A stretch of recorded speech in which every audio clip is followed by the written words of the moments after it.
Work is underway to prepare for the annual homeless count in Gregg County. As KLTV7's Andrew Culver reports, volunteers are being trained for this one-day task that helps measure the need for resources.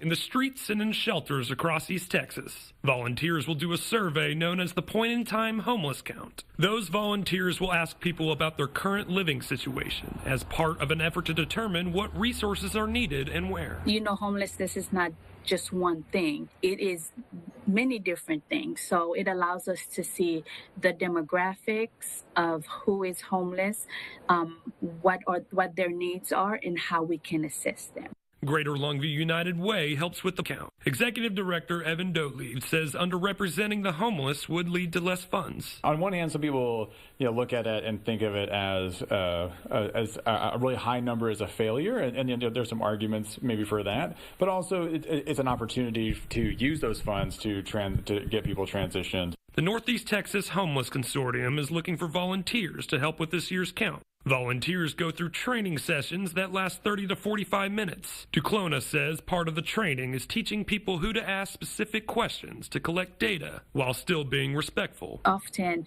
this is the first time some individual are encountering homeless in, population. So it's good to kind of let them know how to react. It will all come together on January 22nd with the point-in-time homeless count and Longview's annual Homeless Resource Day. The event at Mod Cobb brings various resources under one roof, including free haircuts, information about housing, and medical and mental health screenings. One organization can't do it all. One city can't do it all, so we have to come together. The annual count helps secure federal and state funding to support housing and social services in the region. Andrew Culver, KLTV7 News. You can scan the QR code on screen to learn more about volunteer requirements and training, or go to kltv.com and click on the big red box. All volunteers must attend at least one session.